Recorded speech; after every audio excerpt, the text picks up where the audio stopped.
back with the social media are going to be here.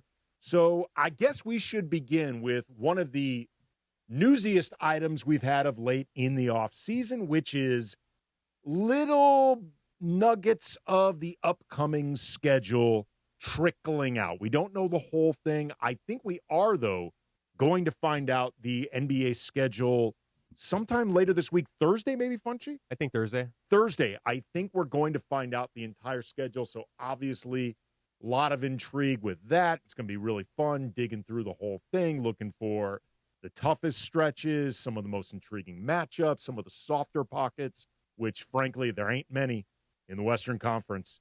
You don't get too many breaks in the West, but just looking for some of the areas where the Lakers will have to, as Darvin Ham Actually, tomorrow, Andy, will be released. Whoa. Yeah. Whoa. Tomorrow? Yes. In the year of our Lord, 2025, the NBA announced tomorrow? that the 25-26 regular season schedule will be released this week. Fans can tune into Good Morning America and to Today's Show on Tuesday morning for the schedule. Good Morning America? Yes. And the Today Show. To find out the NBA schedule? Yes. Not ESPN, not SportsCenter. The Today Show. Who's your source on this? Fox Sports. Fox Sports is reporting that Good Morning America and the Today Show are going to be breaking down the NBA schedule. Or releasing it. Releasing it. Wow. If that's going on, that's kind of crazy. I did not see that coming. But either way, we're going to find out the schedule coming up. But what we do know from various reports. This is from the NBA's website, too. This statement that it's coming from Good Morning America and Today's Show on Tuesday morning. You did not get a scam Sharania or anything No. This was aggregated on Fox Sports from the NBA website. That's just kind of nuts, man. Like, look, I guess Luka going on the Today Show during Luka week maybe opened up some eyeballs to the idea of let's.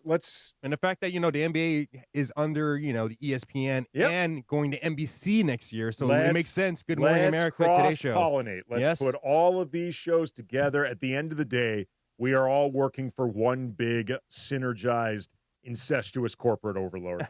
At the end of the day, that's just the way modern media works. So mañana, we'll get the schedule. Very exciting. Okay, that's something that, by the way, you will be able to hear coverage of on Locked On Lakers, available 5 days a week everywhere you get your podcast, Monday through Friday, always free, never behind a paywall. And for the sickos who like to watch, there is a YouTube component. We do know that opening night, of course, is going to feature the Lakers. They are the second game of a doubleheader. October 21st, it will be the latest incarnation of LeBron v. Steph, Lakers hosting the Warriors. Only so many games left with this matchup that the NBA can milk, that you can see, and for the time being that we know both guys likely to be available with LeBron versus Steph at their collective age.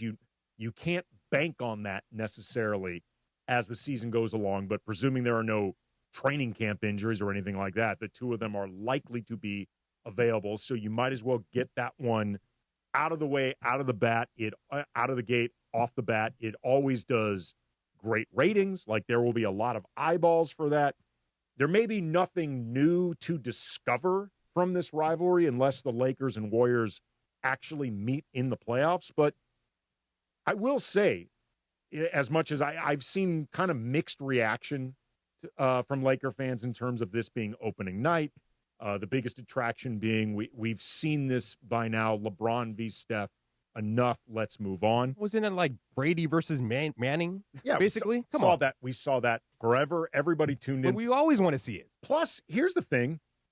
Some of the best regular season games over the last few years for the Lakers have actually been Lakers-Warriors. Like, remember a couple years ago, there was that insane 145-144 double overtime Lakers win over the Warriors. Yeah, that was the one. Remember when LeBron put up a 39-point, 20-rebound triple-double, and D'Angelo Russell had that absolutely insane, totally reckless transition three that you can watch. It's like a raindrop, too. Oh, dude, you can watch in real time where you can see LeBron and Darvin Ham, like their thought bubbles forming, like, don't do it.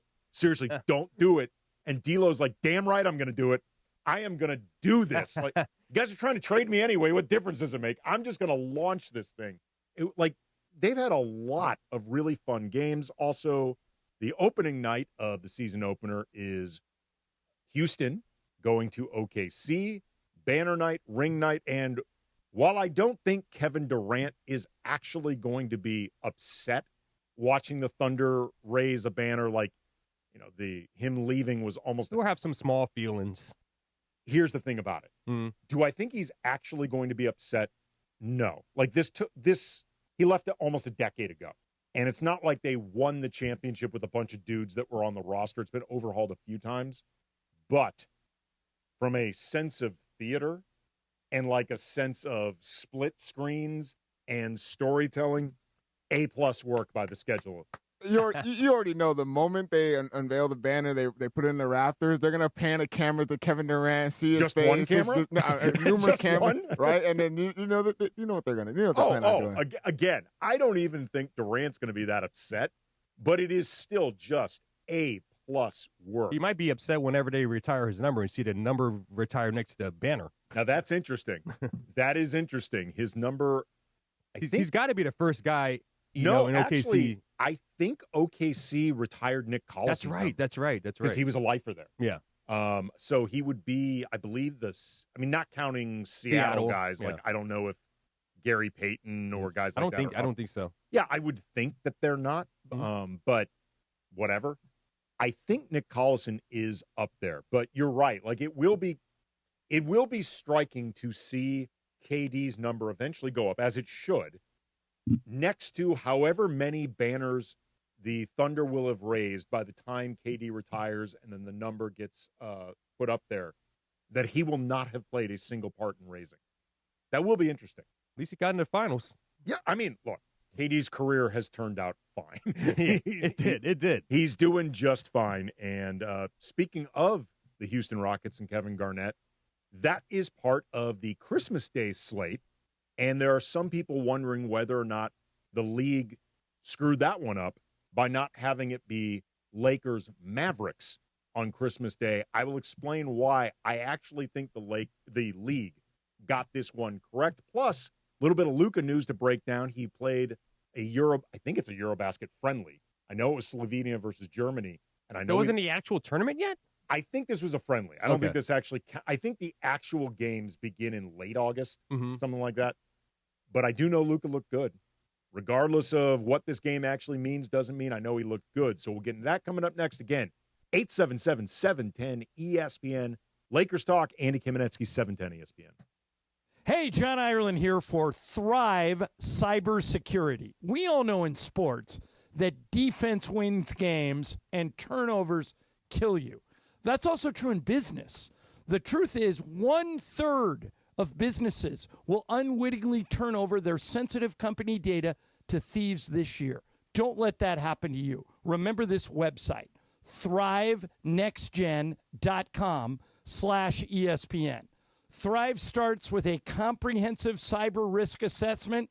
Their security analysts identify gaps and deliver proactive solutions to help keep your network healthy and protected. It's not a matter of if, it's when. Get ready. Visit thrivenextgen.com/ESPN. That's thrivenextgen.com/ESPN. Play defense. Use Thrive and protect your business. Waba Grill is an LA original, so we've got to keep it real. Real fresh with our Asian-inspired menu that's grilled to order every time. Take me up and never put me down. Real quality with our marinated proteins like hormone-free chicken, ribeye steak, wild-caught salmon, and shrimp. Enjoy $5 happy hour weekdays after 3 p.m. with our 5-piece pork veggie dumplings and a value-sized premium beverage drink like our tangy passion fruit lemonade. Waba Grill, keeping it real every day for you.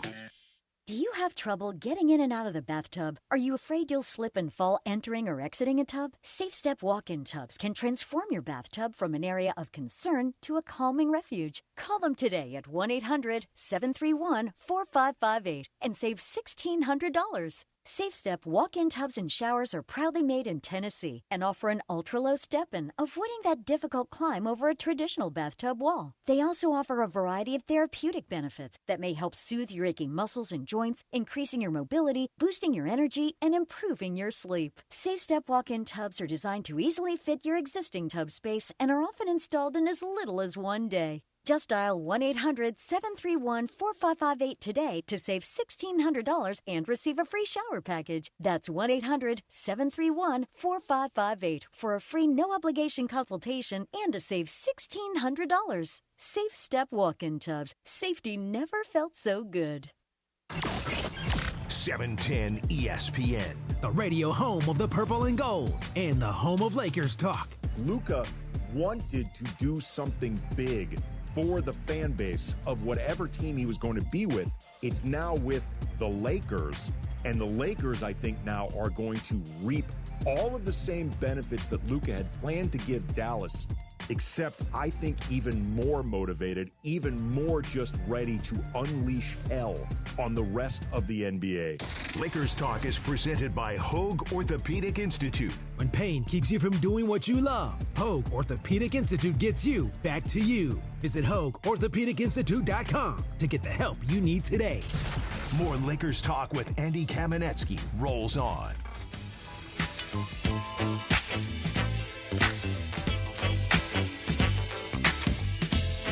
Lakers Talk, Andy Kamenetzy, ESPN LA 710. Reminder, we're going to be joined in about 15 minutes by Wes Goldberg, the host of Locked On Heat, Locked On NBA, plus Real GM Radio for Sirius XM NBA show.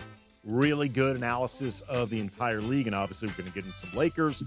Plus, at 7:15, about an hour, Edwin Garcia from Silver Screen and Roll is going to join us. Laker fans know his coverage.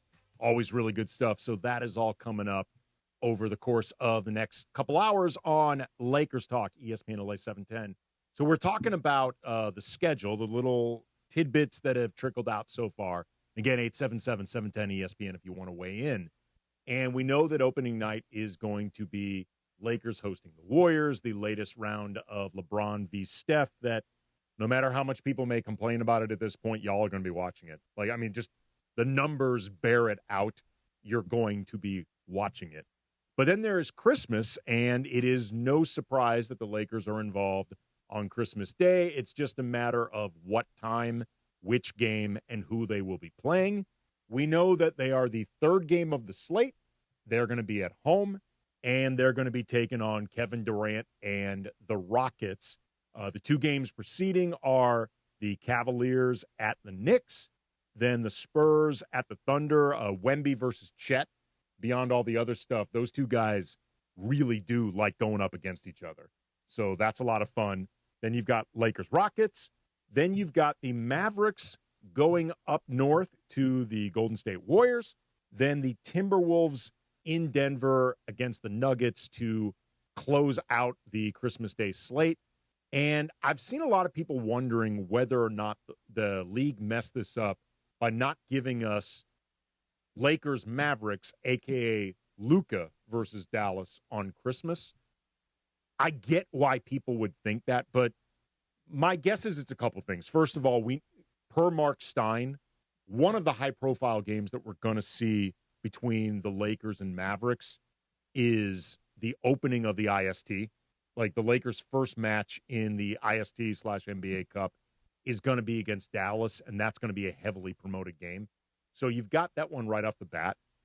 But I think there's also the question of, frankly, how good is Dallas going to be? Like, by Christmas, Kyrie's definitely not going to be available. It's always something of a crapshoot with Anthony Davis's health, unfortunately. You know, beyond D'Angelo Russell, they do not have much in the way of competent playmaking. I wonder if that team is really going to be that good. I know they put him on the Christmas slate day anyway. You could wonder whether or not that was really the best thing to do. But as far as the actual game itself, DeAndre, I feel like the floor and the ceiling is higher in terms of entertainment value, quality of the game, Lakers versus Rockets.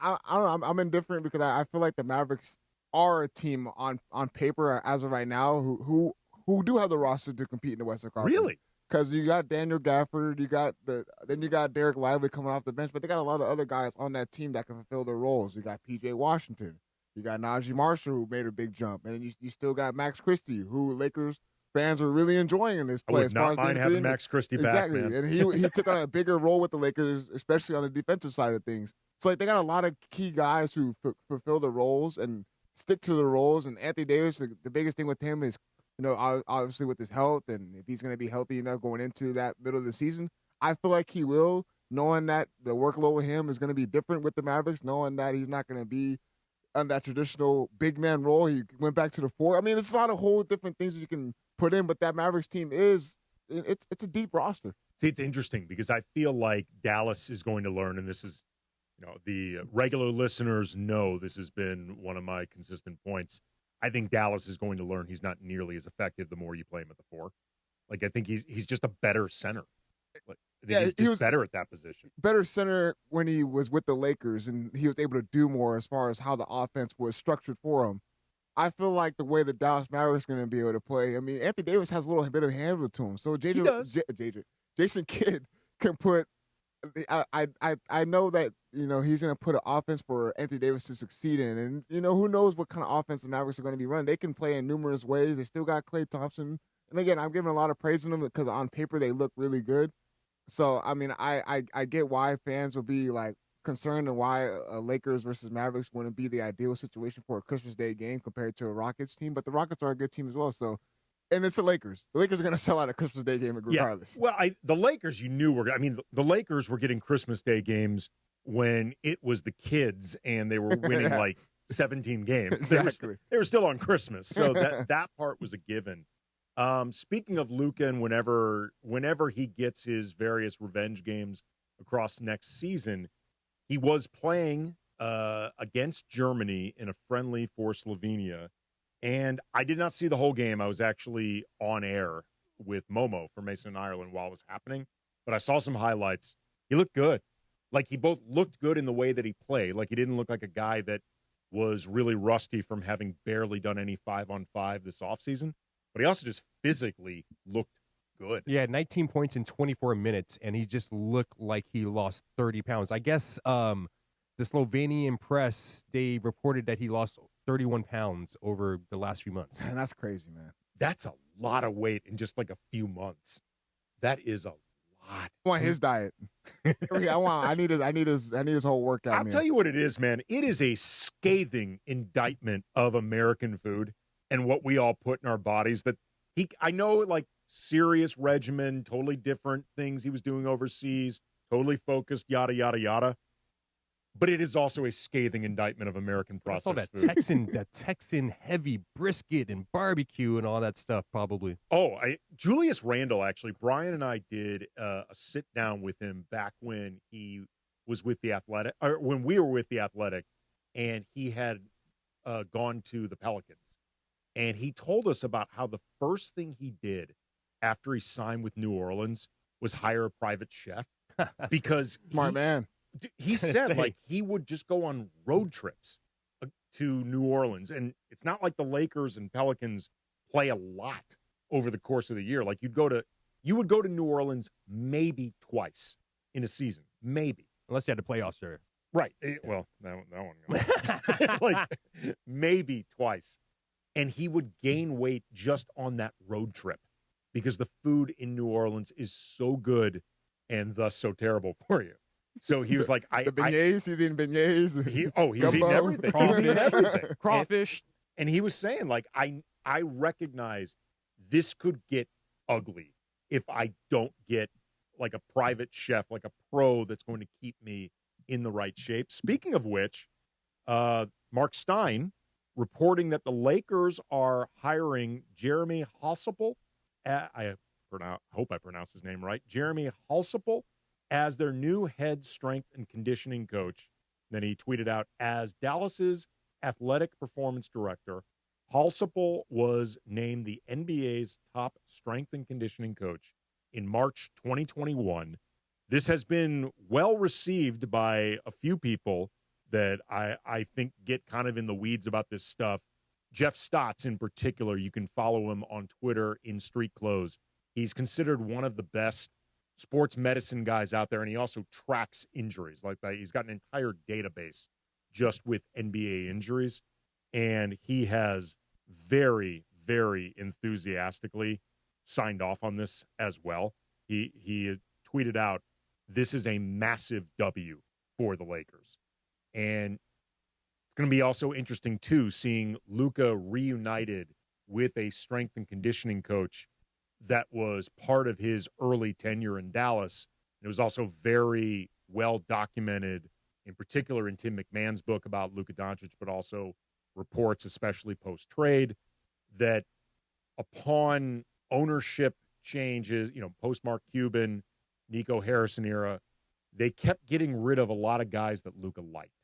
Like they got rid of a lot of the people around Luka that he liked in Dallas. So this, I think, speaks to the Lakers looking to keep Luka in his comfort zone as the Luka era is officially underway and it is officially his team. But also, too, if you listen to someone like Jeff Stotts, and again, this is what he does for a living, is a really good hire for the Lakers. So it can be celebrated on a bunch of different levels. Coming up next, we're going to talk with Wes Goldberg, covers the NBA for the Locked On Podcast Network and also for Sirius XM. Going to talk some Lakers, talk some Western Conference. Plus, again, we'll take some of your calls, 877-710-ESPN. Andy Kamenetzy, Lakers Talk, 710 ESPN. Don't miss Travis and DeMarco. Live from L.A. Live. Back tomorrow morning at 9 a.m. When was the last time you had a sloppy Joe? Probably like junior high or high school. Yeah. I made one last week. My wife loves them. Did you really? Yes, I'm a good sloppy Joe. Do you use the Manwich or Nope. do you? Okay. From scratch. Yeah. Yes, sir. Manwich. That was the stuff out of the can. That's the can. Oh, yeah. Like the, yeah. Same stuff. Like dog food kind of. Yeah. Travis Rogers and DeMarco Farr. On 710 ESPN. Accident or injury, call Jacob and Ronnie. Call Jacob. Hey, it's Mace. If you're injured in an accident, you got to call my guy Jacob. Why? Because his team will hold your hand throughout the entire process. He's been handling cases since the 90s. The consultation is free. He'll deal with the insurance company on your behalf, and you only pay Jacob if he wins. He's got the reputation and the clout to get you the compensation you deserve. Call 844-24-JACOB. That's 844-24-JACOB, or visit calljacob.com. Call Jacob.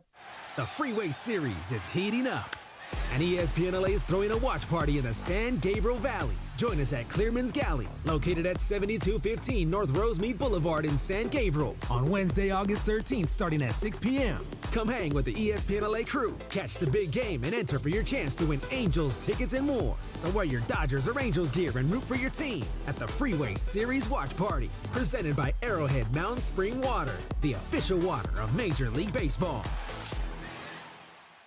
Life insurance. Why are you putting it off? Can't afford it? Too much hassle? Think you don't need it? There's lots of excuses for putting off life insurance. But if you weren't there, who would pay the mortgage and other bills? With Ethos, you could be covered in 10 minutes and boom, family protected. Ethos, fast and easy online term life insurance. Up to $2 million in coverage with no medical exam. Some policies as low as $1 a day. Answer a few health questions and get your free quote at ethos.com/play. That's ethos.com/play.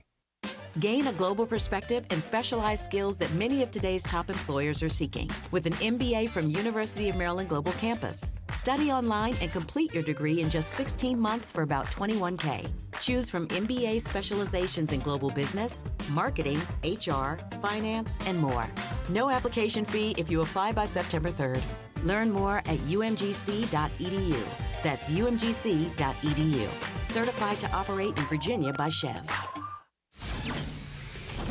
An off-season edition of Lakers Talk continues on 710 ESPN.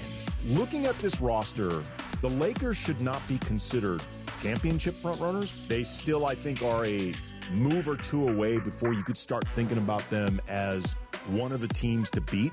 But I do think that they are better right now than the version of the team that got bounced in the first round by the Wolves. Lakers Talk is presented by Hoag Orthopedic Institute. When pain keeps you from doing what you love, Hoag Orthopedic Institute gets you back to you. Visit HoagOrthopedicInstitute.com to get the help you need today. More Lakers Talk with Andy Kamenetzy rolls on.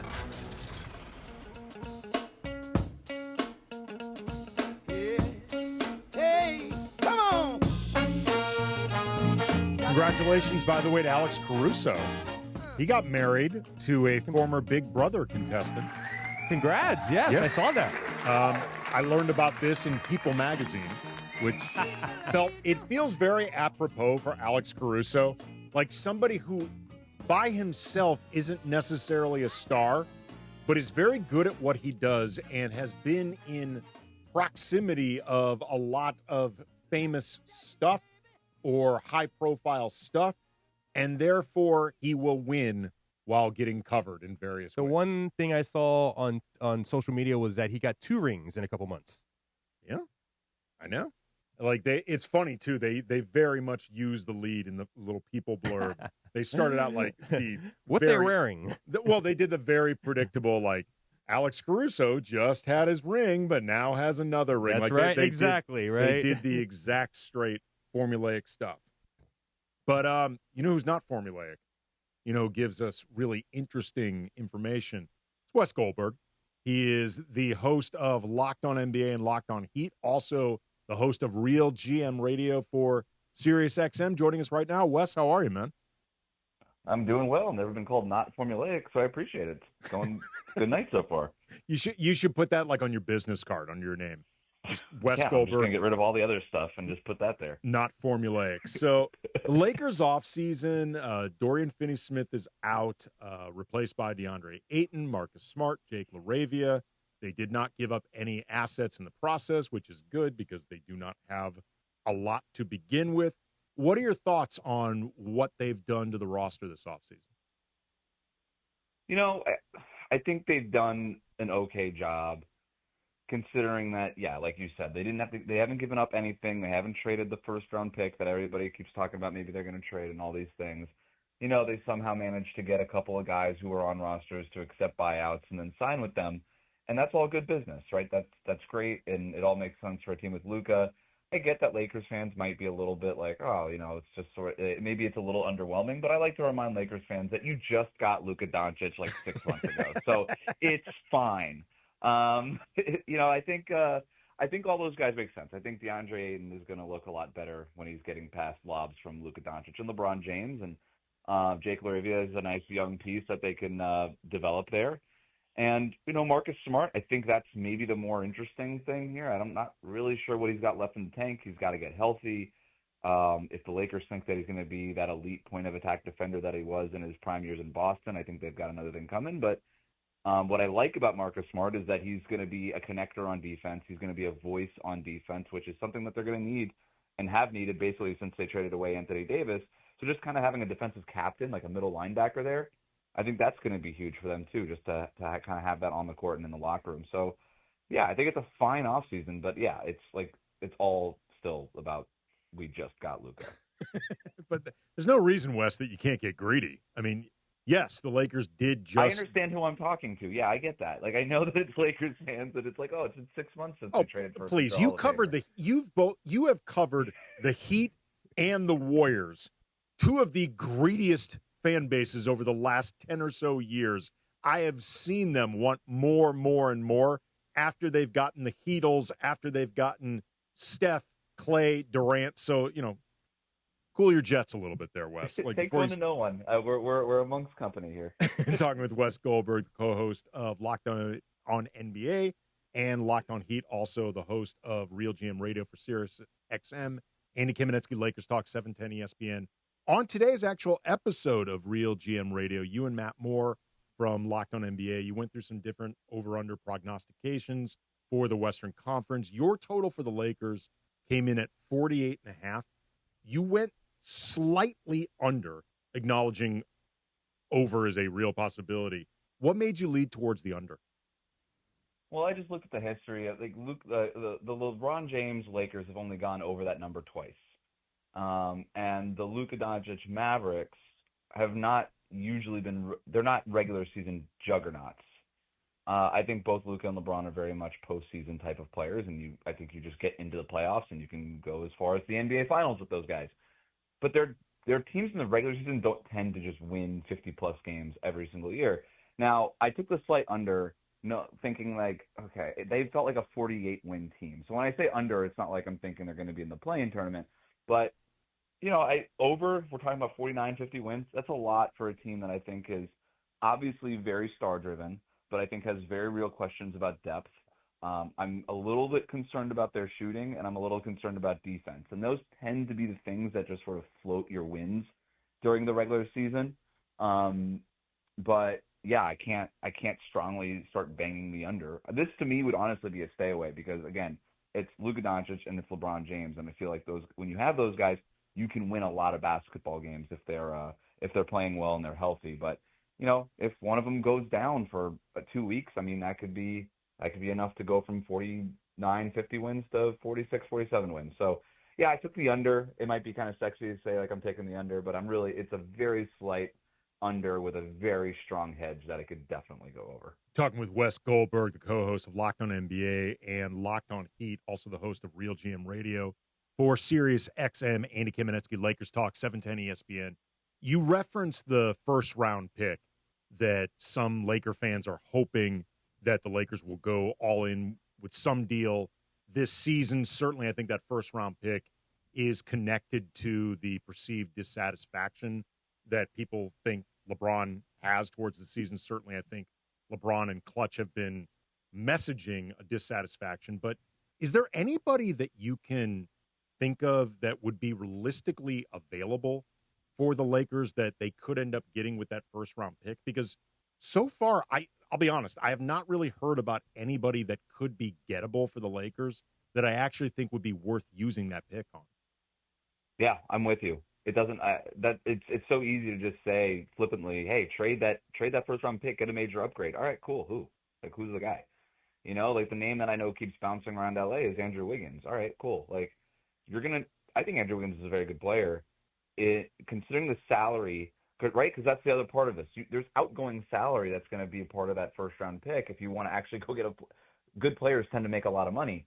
So you got to consider also, okay, it's not just the first round pick, but it's the upgrade. So for instance, if it were like Rui Hachimura, a couple of little salaries or one little salary plus the first round pick, is Andrew Wiggins that much better than Hachimura? I don't know that he is.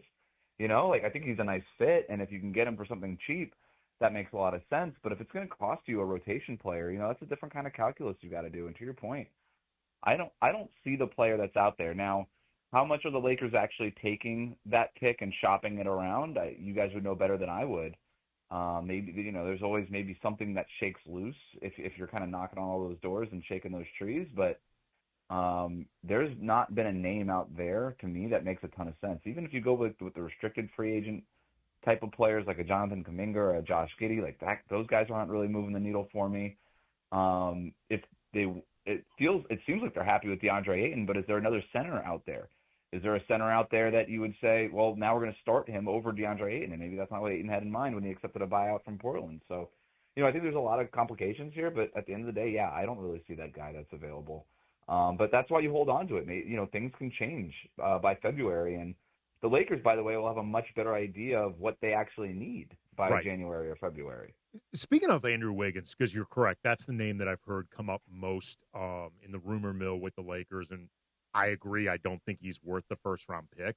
But as someone who's been watching him with Locked On Heat, and for that matter, Locked On Warriors for a while too, how is his level of perimeter defense at this point? Like, is he a difference maker along those lines? Yeah, he's not getting steals. He's not disruptive. He's not going to, pick up a guy half court and force him into a turnover or a violation or something like that. Like, he's not Lou Dort. You know what I mean? He's not like that. But he's just really solid. He's really good at staying between his man and the basket, and he just makes things difficult. And with that, plus his length, plus his athleticism, he's got really good chase down ability. If he does get beat, which he doesn't really get, he's not getting his ankles broken. He's not getting beat a ton, but when he does, he's able to kind of help and recover and things like that. He's just really solid. But we've also seen moments where Andrew Wiggins is downright elite defensively, right? Like he in the playoffs for that run in 2022 with the Warriors, like he was when he's really engaged, he's really impactful on that end. He's just one of those guys that you like to have out there. He's a good defender. He would immediately slot in on the Lakers hypothetically and be their best perimeter defender. I don't think there's any question about it. But yeah, he's not. I don't think he's making any all defensive teams either. Talking with Wes Goldberg, the co-host of Locked on NBA, Locked on Heat, also the host of Real GM Radio, for Sirius XM, Andy Kamenetzy, Lakers Talk, ESPN LA 710. Looking around the West, throw out a couple teams that you find intriguing for any reason. Well, I think Minnesota is really interesting for a couple of different reasons. But number one, they didn't make a ton of changes, right? They obviously lose Nickeil Alexander-Walker.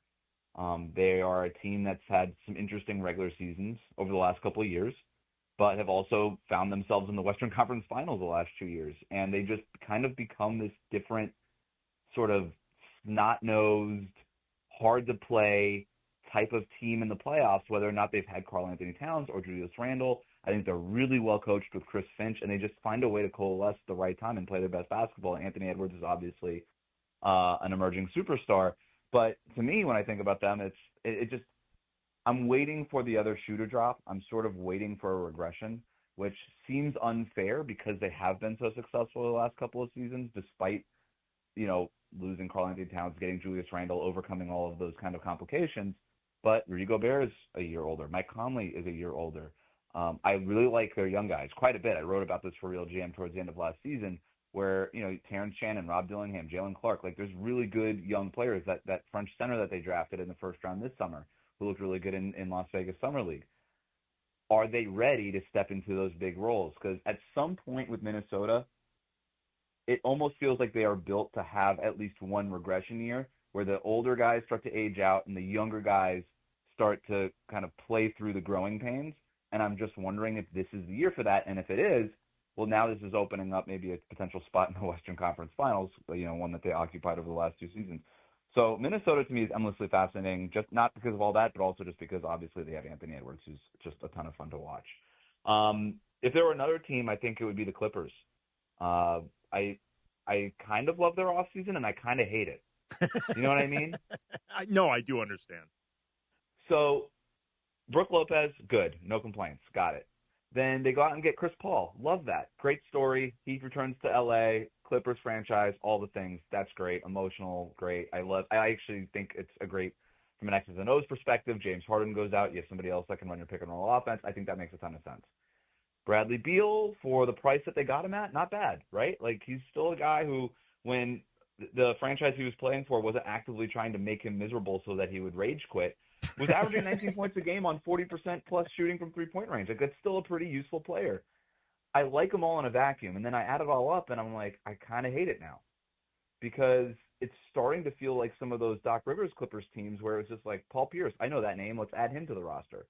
And what made the Clippers so interesting and special last season was I thought it was them leaning into some of those lesser-known guys and their defensive identity, whether it was Ivica Zubac, Derek Jones Jr., Chris Dunn, all these guys. My question with them is Ty Lue going to diminish their roles? Because that was their defensive backbone, and they were third in defensive rating by the end of last season.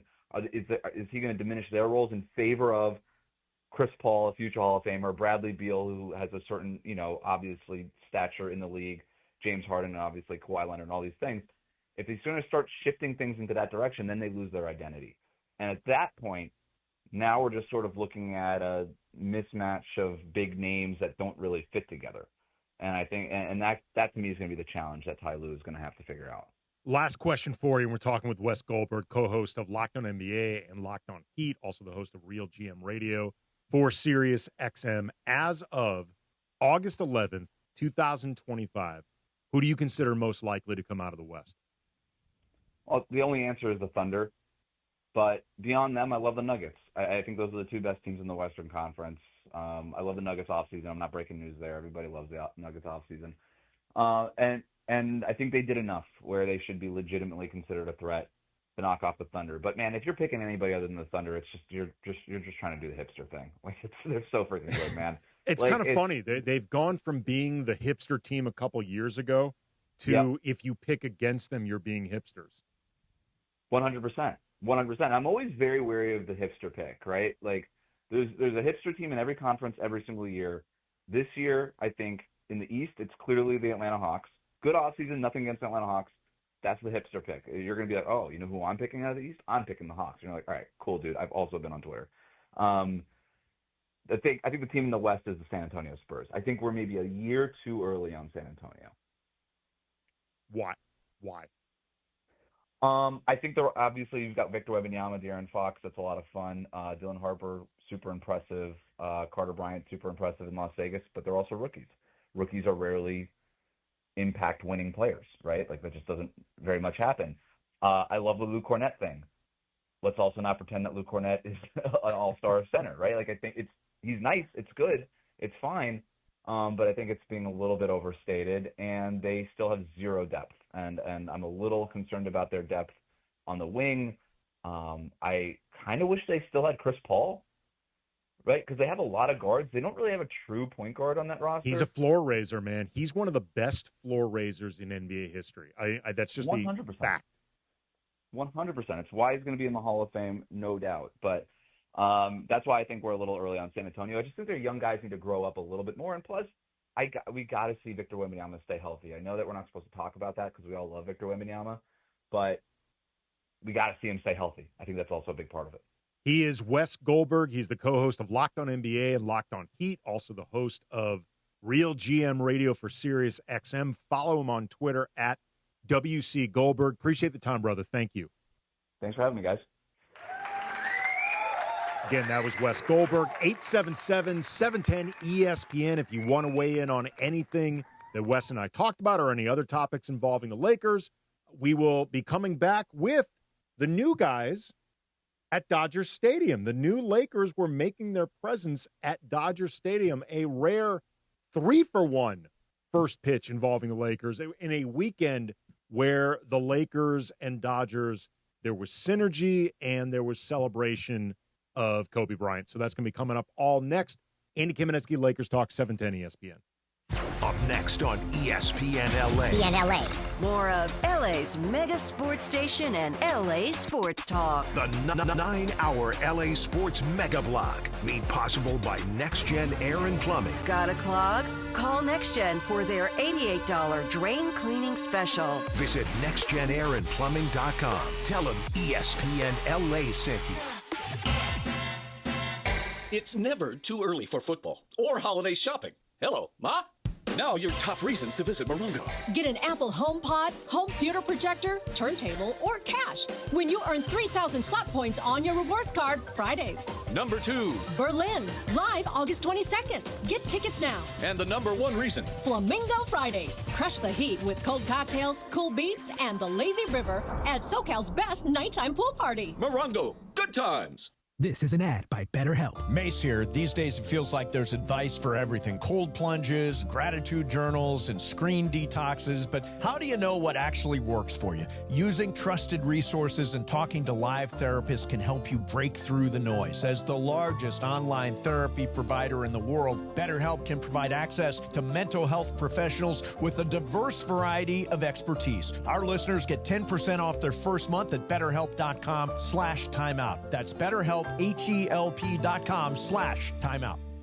Hey everybody, it's Cap. Are you downsizing or inheriting a home? Want to cash in on your equity? Call Sellers Advantage. They buy homes as is with no costly repairs, agents, or commissions. Get a competitive cash offer and close in days or on your timeline. Sellers Advantage has over 20 years of experience and even offers a $20,000 advance for moving expenses. Call 888-390-AS-IS or visit sellersadvantage.com for your no-obligation offer. DRE number 01961658. Don't worry, sell happy with Sellers Advantage. College football is back, and the Coliseum is the place to be. USC football takes on the best in college football, with home games against Michigan, Michigan State, Iowa, and crosstown rival UCLA. Don't miss a single snap, a single touchdown, or the roar of the Trojan Nation.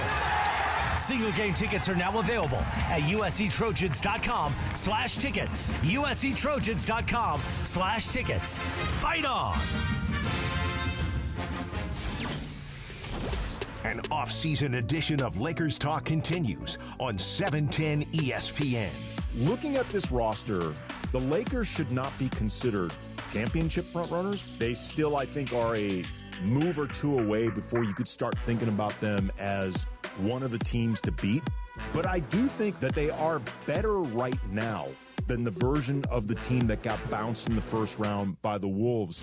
Lakers Talk is presented by Hoag Orthopedic Institute. When pain keeps you from doing what you love, Hoag Orthopedic Institute gets you back to you. Visit HoagOrthopedicInstitute.com to get the help you need today. More Lakers Talk with Andy Kamenetzy rolls on.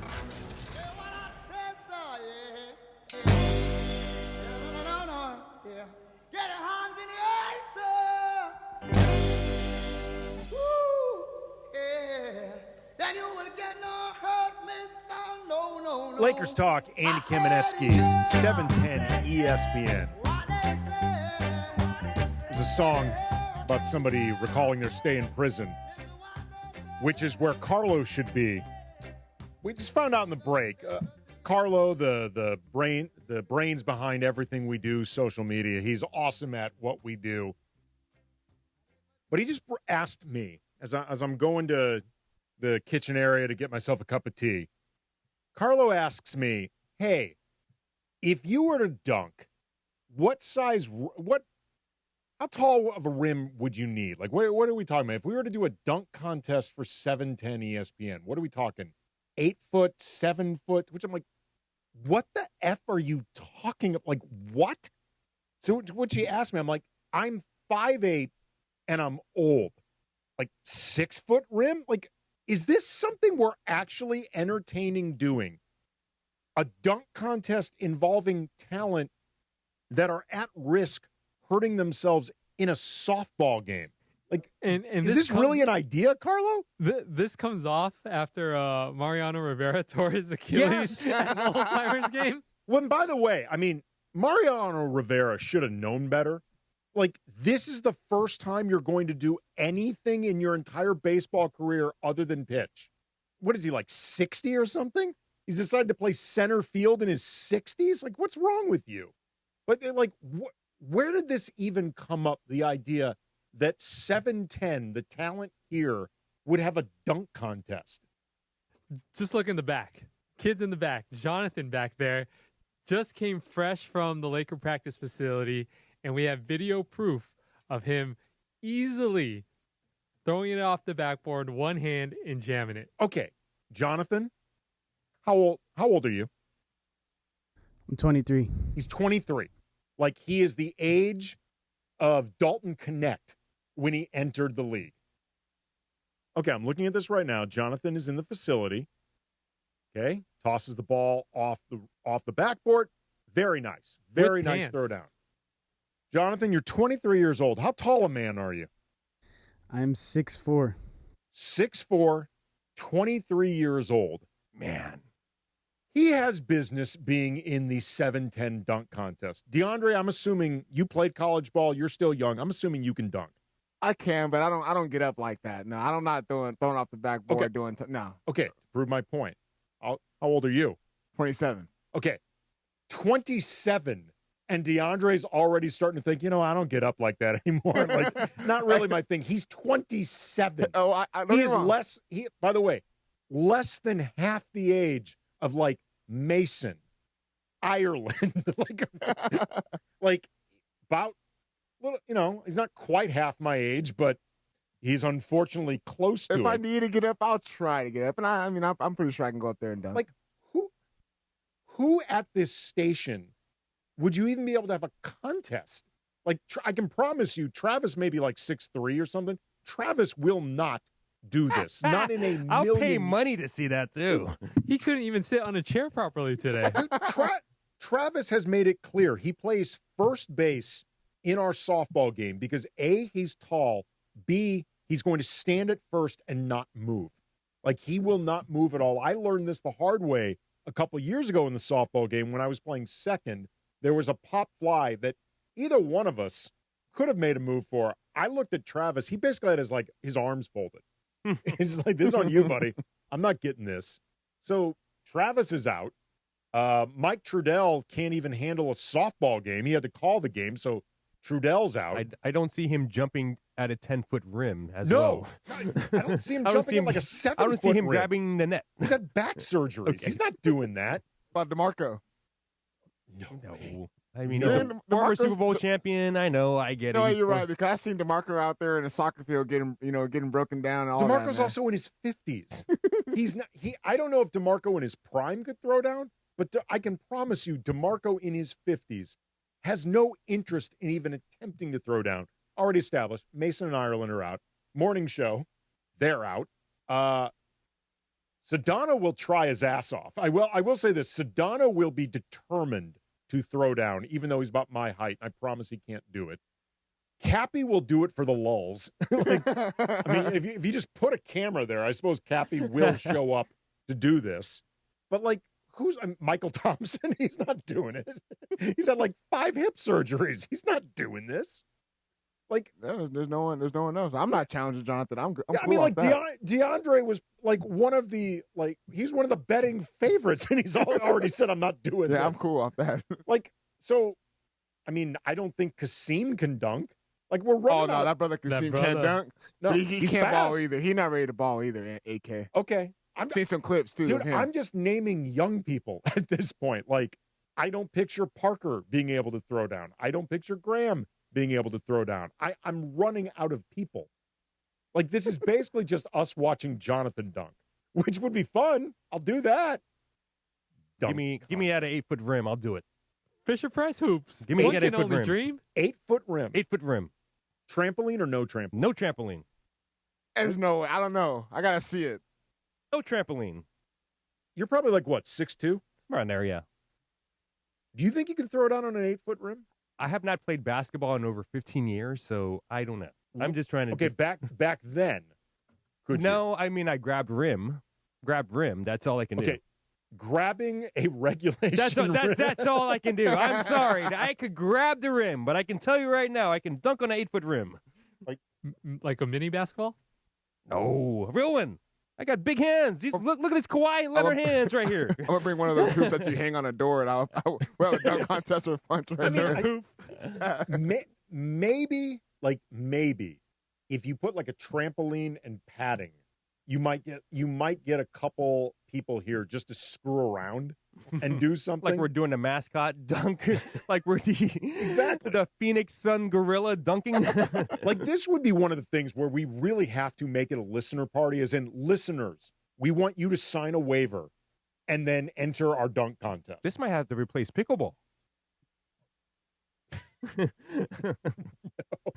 Well, look, to let people behind the curtain a bit. And it's been talked about a little bit on air as well, but there is a growing lack of enthusiasm for the softball game among a lot of the folks playing in it, simply because we're all getting older, man. After our last game, and it was a lot of fun. It was really fun. It was a lot of fun, but I don't remember. Some listener came up to me and was like, "Hey, man, what happened? There were no home runs this year. Mace had the longest hit, had that ground rule double." I'm like, dude, we're all getting older. Kirk Morrison, he's now, I think, in his late 40s or something. He's getting older. DeMarco's in his 50s. Even believe it or not, Mario's aging. Everybody is getting older. Remember 2 years ago when everybody got hurt? I was surprised we were able to bring it back. I know, but my brother Brian, he pulled a calf or a hammy or something like that. Dudes were getting hurt. Mace, of course, got hurt. He always gets hurt. I would love to bring back the pickleball. For some reason, pickleball feels less injury danger. You say that, but a doctor tore his Achilles at the pickleball tournament. That's right. He did. That's right. Oh, yeah. my goodness.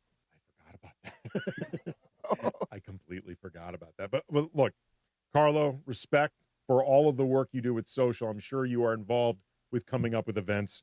I can promise you this one ain't happening. Just post the video of Jonathan dunking. Not even a trampoline park, a sky zone. I would pay to see Air AK. Just take us to Sky Zone. Like, I love Sky Zone. What about a skills competition? There is none. I'm just saying, like, you just go around, a couple cones, pass it through a little like net. that. That would be Jump actually, shot, that'd be got awesome. a jumper or a layup. That would be actually pretty entertaining. And while Fastest time? Mace would find a way to get hurt. Most of us could probably get through that without getting hurt. But unfortunately, I believe the dunk contest is dead before it even began. Coming up, we're going to get into 3 new Lakers ingratiating themselves in front of Dodger fans with the first pitch, plus Rui doing a very unconventional offseason workout that looks kind of badass. We're going to get into that coming up next, 710 ESPN. Travis Rogers into Marco Farr. Weekday mornings at 9 a.m. after Clinton and Friends. My daughter is playing flag football this year. Are you coaching? I am going to coach. Okay. I'm the assistant coach. Great. She's going to play quarterback. Okay. This is our first quarterback in the family. Oh, period. okay. We've never had a quarterback in the family ever. This is our first one. That's awesome. She's so excited. Can she throw? Oh, she's got a cannon. Okay. She's never played QB, but she's going to play QB for the first time. That's terrific. I'm so stoked. I can't believe it. So the Farrs are mostly a defensive-oriented family. Nope. Running backs and defense. Okay. Running backs, secondary, and defense, like all along the line. A bunch of running backs, but never a quarterbacks. Quarterbacks aren't people. I told you this. They're targets. You're going to be able to reconcile that your daughter's gone to the dark side? It just changed.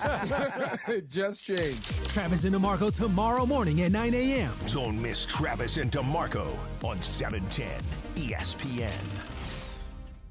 Do you owe $10,000 or more in credit card debt or personal loans? With credit card debt at all-time highs, Debt Relief Advocates is urgently notifying consumers of debt relief now being made available, designed to aid consumers with out-of-control credit card debt. Those who qualify and enroll for this relief program will only have to pay back a fraction of what they owe. This is not bankruptcy or a debt consolidation loan. This is a relief program that credit card companies would rather you not know about, as it ends your debt nightmare and saves you lots of money. Consumers owing at least $10,000 in credit card debt or personal loans can now take advantage of this debt relief as the cost of living skyrockets. Debt Relief Advocates has established a relief hotline for you to call to learn what debt reduction you may qualify for, so don't wait. For this free information, call the Relief Hotline at 800-606-8737. 800-606-8737. 800-606-8737.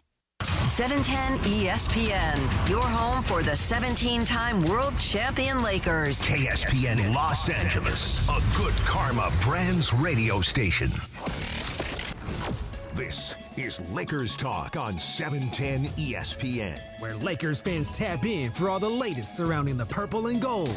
Luka could have signed this contract today, and for all intents and purposes, it's the same thing.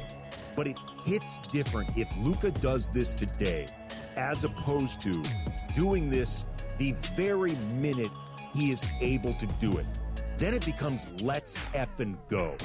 Lakers Talk is presented by Hoag Orthopedic Institute. When pain keeps you from doing what you love, Hoag Orthopedic Institute gets you back to you. Visit HoagOrthopedicInstitute.com to get the help you need today. An off-season edition of Lakers Talk is on. Here's Andy Kamenetzy.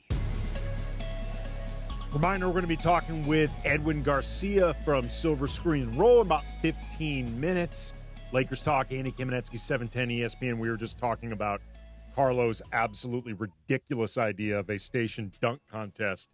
And in the chat, a couple comments from Mr. Alvizi. I believe with 6 months of training and steroids, maybe Bergman could dunk. No chance. No chance, but I would love to watch and document the 6 months of Bergman on the juice. Can you imagine him doing like box jumps and all those plyometrics? Absolutely. Or just getting irritated with the roid rage. One or the other. I would be interested in watching that. Also saw from someone, same, Mr. Alvizi, 3-on-3, half court. Come on. The white man pick and roll always works. Remember, Funchy, when we used to do the station basketball game? Of course. It was the our talent, finger quotes talent, versus a bunch of famous people. And then you get some ringers and stuff right, like that. Exactly. Yeah. I remember Corey Maggetti's. Yes, the Corey Maggetti. I seen a clip of that, and I was so surprised that Corey Maggetti actually was out there playing with So were guys. we. So were we. Mm-hmm. And Jeff Katz rolled his legs. Yeah, that's right. That was that was a little crazy. But I remember Trudell was a ball handler. I was the screener. And he signaled for me to basically run a pick and roll back pick against Sugar Shane Mosley. No way. In that game too. I did this, and I successfully ran Sugar Shane into me, blindside back pick. It hurt me so badly, because that guy is all muscle. This guy's a former world champion. Yes, I did in boxing. I did that. One of the greatest boxers of all time. I did that once. I was like, hell no, I am not doing this again. Trudell, you're going to have to break down your man one-on-one moving forward. There's no way I'm doing that. I also blocked, what is her name, Maria Menounos? Maria Menounos? Yes. Yes. I blocked her shot in space. Oh, wait. She's like 5'3". I blocked her shot in space. That was quite the accomplishment by me. Over the weekend at Dodger Stadium, it was very, very Laker represented. Friday night was Kobe bobblehead night, and it was obviously, predictably, huge lines snaking around Dodger Stadium. Everybody, getting there early because they wanted to make sure that they got the Kobe bobblehead. Bianca Bryant threw out the first pitch, which was obviously both adorable and really emotional. Kobe still hugely celebrated across the city, across L.A. That bobblehead looks amazing. Yes, it does. I believe it's not the first bobblehead Kobe's had. No, it's not, but it's probably the best one. It's really cool. But also on Saturday, not one, not two, but 3 Lakers threw out the first pitch. You had DeAndre Ayton, you had Jake LaRavia, and you had a dude, Tiero, who, by the way, he has lucked into some awesome stuff as a second-round rookie. He's gotten to go to going his way into this stuff, aren't he? He got to go to the Backstreet Boys in Vegas, the Sphere. He got to throw out this first pitch. I'm sure, every time he gets invited to something, he's like, "Wait, really? I gotta go." Seriously? Seriously? You're asking me? And I hope he doesn't get stuck with the bill. And they're not sticking. It's pointless to stick him with the bill. He can't pay for it. He hasn't even gotten it. He has not even gotten a second-round check yet. That's true. He can't do it. It's pointless. But they each individually threw out a pitch. LaRavia and Tiero, theirs were more or less over the plate. A little bit of nice movement, looked good. DeAndre Ayton, not so much. One bouncer. I had been curious about Ayton because, to the best of my knowledge, and I looked this up, baseball's not huge in the Bahamas. So I'd been wondering, has DeAndre Ayton ever thrown a baseball? How many times has he held a baseball? Based off his pitch, not many times. It was not awful. It wasn't Fitty level, but it was not great. I always wonder if I was to go on the mound and throw out the first pitch, I think I'd be a little nervous going out there. I'd definitely be nervous. Now, I don't want to be like 50 Cent throwing the ball. You know what's really cool? A buddy of mine, his name's Josh Bicel. He's a writer, writes for TV and stuff. He's written for tons of different shows. But he also worked with Steph Curry on Steph's graphic novel. And there was a Bay Area celebration at one of the Giants games of Steph Curry. I think it was Steph Curry Day. And my buddy Josh, through his association, got to throw out the first pitch. And he did a really good job. It was a really good pitch. And you know that this was a big deal to him because he actually went along with wearing a Giants hat. He's a diehard Dodger fan. But it's one of those, you got to do it. You got to do it. To do the first pitch. The opportunity to throw out a first pitch, and if you're going to do it, you got to play ball. You got to get over the plate. He did. No, Josh is a good athlete. Okay. Yeah, I'm not surprised that he managed to do this, but he knew about going. But did he practice it going in? I don't know. Okay, I did not know that he was doing this until he actually did. Okay, it. Yeah. He just sent a group text to a bunch of our friends. He's like, "Hey, check out your boy." I'm like, "Wait, what?" I'm assuming if any of us knew that we were doing our first pitch, we would have to practice. I'm assuming he practiced. I would guess that he practiced. He didn't throw like a 97-mile-an-hour fastball, but it was good. All you got to do is get over the plate. A credible first pitch. How far is the mound from the plate again? 60 feet 6 inches, I believe. Okay. I think it's what's been drilled into my head. So, yeah, he did a good job. You know what? Maybe I would do it underhand. so I can guarantee you it goes over the plate. I don't know, man. That's a long underhand know. toss. I actually think that could be harder than overhand, especially if you're trying to get it over the plate. I would just take your chances overhand. If need be, don't go all the way up on the mound, like on the rubber. Like maybe I'm afraid I'm gonna underthrow it. I'm seriously, I'm gonna underthrow it like DeAndre Ayton. I would actually be afraid of overthrowing it because I am worse on shorter throws than longer throws, and I tend to overcompensate it and sailing stuff. Rui, by the way, I don't know if you guys have seen this. I saw this. His offseason, he's in Japan. He's been working out with sumos, like doing sumo workouts. I tweeted photos of this at Cam Brothers. I have no idea exactly what this translates towards with basketball, like in terms of specific skills. I would assume it would help him rebounding, offensive rebounding, boxing out. Yeah, there's a real possibility with that. I mean, if you're dealing with sumo wrestlers, then you'll have an easier time boxing out, Kevin Durant. Yeah, because the first initial reaction when it comes to boxing out is you find the body first. Mm-hmm. So with that mechanics of a sumo wrestler, they go in there, they find the body. So I'm assuming him going in there, learning the mechanics as far as like keeping his feet planted and bumping guys, that could translate into basketball. Well, regardless, you don't finish sumo workouts not stronger. Like, I would figure that just strength overall is there with these workouts. Rui's going to gain strength. What he does with it, the boxing out thing, I think makes a lot of sense. Like, it wouldn't surprise me if they tried to do a lot of drills applicable to that. Also, depending on how much time he could spend playing small ball center, it could be useful for some of those workouts, just working on your foundation with your legs. Who knows, he might have to pair up against Jokic again. Yeah. Oh, absolutely. Absolutely. We're going to talk about later in the show. It dawned on me because Maxi Kleber has been also posting some workout videos. You see his windmill dunk? Yes. Saw his windmill dunk. Looks swole, too. It does look swole. Like, we're going to get into this after we talk with Edwin Garcia. That's coming up next, Silver Screen and Roll. We always forget this dude's on the team. We completely forget that Maxi Kleber is on the team. So we'll talk about that at around 7:30, 7:40. But coming up next, Edwin Garcia, Silver Screen and Roll, covers the Lakers, getting some of his thoughts with the offseason, what lies ahead. Andy Kamenetzy, Lakers Talk, 710 ESPN. The most followed sports radio station in the world. In the world. That's right. In the world. 710 ESPN. You know it. Yeah, tell your friends. At ESPN Los Angeles on Instagram, Facebook, X, YouTube, TikTok, and Twitch. We're naturally entertaining. Yes. LA's mega sports station. 710 ESPN. Hey guys, it's Sedano. Flashy discounts, gimmicky sales? Don't fall for it. At Hernandez Wholesale Flooring, we give you honest, wholesale pricing all year long. No bogus markups, no tricks, just the best floors at the best prices. Call 866-62-FLOOR. No sale beats wholesale. Hernandez Wholesale Flooring, check them out at hernandezwholesaleflooring.net or call them at 866-62-FLOOR. For the best prices on hardwood carpet and more, call 866-62-FLOOR.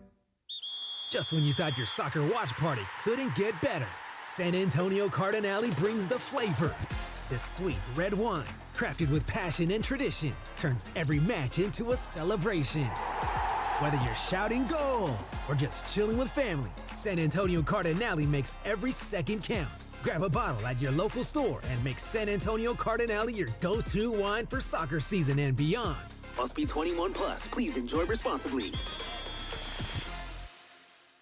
Your ultimate summer playlist comes to life at SeaWorld San Diego. Catch live shows with Fat Joe, Trina, Waka Flocka Flame, Genuine, and more. It's throwbacks, turn up, and all-out vibes with the I Love the 90s and the Turned Up Tour. Plus, nightly BMX stunts, parades, and fireworks bringing back those SoCal summer vibes. You're never too old for SeaWorld. Your summer soundtrack starts here. Buy a ticket, get a second day free with tickets as low as $56.99 for a limited time at SeaWorldSanDiego.com. Actual price will depend on product and subscription plan. Featured products are compounded drug products, which the FDA does not approve or verify for safety, effectiveness, or quality. Prescription products require an online consultation with a healthcare provider who will determine if appropriate. See website for details, restrictions, and important safety information. Want a boost in and out of the bedroom? Hims has you covered. Introducing a new 2-in-1 approach to level up your game. Tadalafil for better bedroom performance and zinc for testosterone support. Put it all together and you've got what you need to turn things all the way up. Getting started is simple. Just go to hims.com/joy to start your free online visit. Through Hims, you can access ED treatments including pills, chews, and more. 100% online. No office visits, no pharmacy lines. Just fill out a simple intake form and a licensed medical provider will determine if treatment's right for you. If prescribed, it ships free and discreetly to your door. Find affordable treatment options at up to 95% less than brand names at hims.com/joy. That's hims.com/joy, HIMS.com/JOY. An off-season edition of Lakers Talk continues on 710 ESPN. Looking at this roster, the Lakers should not be considered championship frontrunners. They still, I think, are a move or two away before you could start thinking about them as one of the teams to beat. But I do think that they are better right now than the version of the team that got bounced in the first round by the Wolves.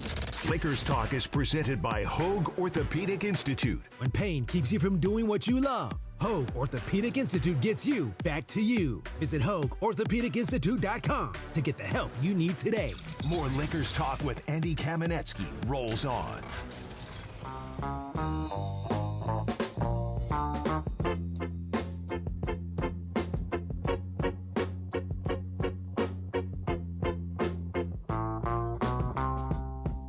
Lakers Talk, Andy Kamenetzy, ESPN LA 710. We are joined now by Edwin Garcia. He covers the Lakers for Silver Screen and Roll. Really good Lakers coverage year in, year out. Edwin, how you doing, man? Good. How's your summer going? Doing all right, man. You know, Lakers keeping us, even in the offseason, keeping us busy, keeping us thinking about different stuff, watching skinny Luka with Slovenia, watching Rui work out with sumos. There's always something going on, man. Yeah, it's we say all the time, right? Like basketball, sometimes it's good, sometimes it's bad, but it's never boring. That is definitely true. So the Lakers offseason, nobody's expecting another move coming before training camp. You obviously never know. Rob Pelinka and the Lakers in general have been known to move in silence, but for the time being, the roster overhaul, Dorian Finney-Smith out, DeAndre Ayton, Marcus Smart, Jake LaRavia, and to whatever degree you think Adu Tiero could play, they're all in. Don't give up a lot of assets in the process. What do you think of the offseason? Yeah, I think overall you have to be happy with it. I think they've made improvements. I think this roster, as it currently stands, is better than last year's roster, and that's what you want from one summer to the other. You want improvement. LeBron's on board. Luka's extended. You improved your depth at the center position, which was clearly a flaw. And, yeah, of course, it hurts to lose DFS, but it's really hard to keep every impact player every single season. I think everywhere they could, they made improvements. They showed a willingness to spend the money to go up in the draft 2 times on the same night to get up there and select their draft pick. So I think all in all, it was a positive one, even though it didn't have any kind of like big blockbuster move that like shook the world. But not every offseason is going to be like that, of course. It's interesting, Ed, when you just said in going through the different parts of the roster, LeBron is on board. And obviously you meant it in the most literal sense. LeBron is on the roster. He's going to be playing. But there have been a lot of people questioning whether or not he is actually metaphorically on board with everything going on right now. How much concern do you have, if any, that LeBron's perceived dissatisfaction with the Lakers right now could bleed into something bad for the season? Not much. I keep it very low. When it comes to LeBron, I'm definitely a actions over words, especially passive-aggressive words in the summer. You know, he's been known to do this. So it's kind of like you take it with the grainiest grain of salt possible. I'm not too worried now. Now, again, every year we hear about why it might be different. And, you know, obviously this is the end of his contract, right? He's expiring contract, which is crazy to think of LeBron that way, but that's what he is. And can things change? Of course. I can't tell you if it's going to rain tomorrow or not. I'm not sure. But it's likely not going to rain, and it's likely that LeBron will play out the rest of this year. I think that's the most likely thing. And hopefully, if there is some kind of slight, he uses it as an inspiration to have another. He had an all-NBA season last year. It's not like, we're talking about a guy who's, a shell of himself and just kind of still on the roster. He was the best player consistently throughout the year through everything that happened. And he's been a great leader, everything he's done, including when Luka got there. It seems like he's done everything to kind of make him feel welcome. And, yeah, there's a changing of the guard. But LeBron's been mentioning wanting a changing of the guard. Back-to-back seasons he was saying, AD's the face now. AD's the face now. And none of us bought it because AD just couldn't, do it at that level where it was clear. But he was trying to do that. I'll be curious to see once training camp starts and stuff, his actual words and what he says to the media about these kind of things, because he'll definitely be asked. Well, it's really interesting, Edwin. We're talking with Edwin Garcia from Silver Screen and Roll, covers the Lakers. You can follow him on Twitter at EC Rights 88? EC Creates 88. Great. Thank you. The idea of LeBron and his place with the organization right now, and we've sort of been through this before. What do you sense that he's looking for right now? Because when you had brought up the idea of he has vocalized an openness to the changing of a guard with Anthony Davis, that is true. And I think it was more than just words. I think LeBron's actions accompanied that. But he was also LeBron's guy, and he was part of the Clutch family. And AD being elevated to the number one focal point of the team, it didn't necessarily do anything that would threaten LeBron's status. Luka as the number one guy in his prime, sort of outside the LeBron/Clutch family, that could be a different dynamic in terms of passing the metaphorical torch. Yeah, I know it's an interesting thing to think about. I think the early signs are good. They seem to get along really well. We didn't really hear or see any drama, and things went smoothly. But that was also a whole different scenario. I think we were all kind of shell-shocked. Clearly, Luka was at his press conference. You could just see it. You saw the emotion also when he returned to Dallas. Now things are settled in. It's a new season. Changes. One person, huge contract. The other one's, again, still on their final year. And we're seeing, acquisitions of staff members that Luka likes. And you're definitely seeing, like you said, more of a changing of the guard because there isn't that, affiliation with the same agency and things of that nature. They're in different parts of their careers, right? Like LeBron and AD, they were kind of the same age group. Similarly, obviously LeBron's older, but they kind of had the same class. Luka's completely different. He's a young guy. He's 26 years old. He's from Slovenia. It's a whole different dynamic, and it'll be interesting to see how it plays out this season. I think overall, if they do it well, we've seen dynamic duos in Lakers history all the time, and there sometimes can be friction. We've seen it with every duo you can think of. But I think if they use that for good, it can still turn into a positive. An inspired LeBron trying to show he's that guy by playing that way, and Luka having something to prove to the world, basically, maybe not the Lakers, but the entire NBA world after everything that happened. JJ Redick can channel that energy and use it for good. You can get your two best players with something to prove, playing together this season. I think that's very possible to also happen versus maybe, the negative aspects of it. Do you consider the Lakers in a two-timeline space right now? Because I have heard them described that way before, obviously the present timeline involving LeBron, the future timeline that is all about Luka, and the future post-LeBron. I don't personally see it that way, and we can maybe get into why, but curious what you think. Yeah, no, I don't ever believe. I think the only people who've ever believed in the two timelines are the Golden State Warriors, and we saw how that works. I think where people get kind of confused sometimes with all these things is that you're always working on two ideas. The first idea is the obvious one. Let's win the title. What can we do to win the title? The second one you have to factor in because that's just the nature of the business is contract years and future opportunities. And that's the part that sometimes, fans, maybe even players, get upset with or frustrated with. Obviously, LeBron wants to win now. The future is a very big question mark. He's already, literally, the minute he steps in the court this season, he will be the oldest player who's played the longest ever. It's insane. In the history of the sport. So he's literally walking into he has no one to talk to about this. No one has this experience. He's literally by himself now at the mountaintop the moment he steps on the court against the Golden State Warriors on opening night. So it's different for him. The future is now, and it's up to him how long that goes, what it's going to look like, and we just don't know. I'm tired of guessing, so I'm just kind of rolling with the punches. But obviously he wants to win now, and the Lakers do as well. They've always mentioned that that's kind of their goal, and I don't think that's just kind of franchise speak. Obviously, training camp, everyone says they're trying to win a title, and then you're like, yeah, but there's only one team that's going to win. Who really has a chance? I think the Lakers do kind of approach every season with that seriousness, but also not being so reckless and so desperate that you do a bad move just to say I tried something. And I think the tolerance level people have on that answer is a little different, and that's where there's discrepancy. The Lakers might think a move doesn't make sense and won't win a title anyway, and LeBron theoretically might think, well, just try it. I just want you to try it. And that's where friction can theoretically happen. So, but I don't think there's a two-timeline thing. I think you have to do both. You have to make sure your budgets and your finances are set up for sustainability, and you're also trying to win now because you got two potential All-NBA players on your roster, and not every franchise can say that entering the season.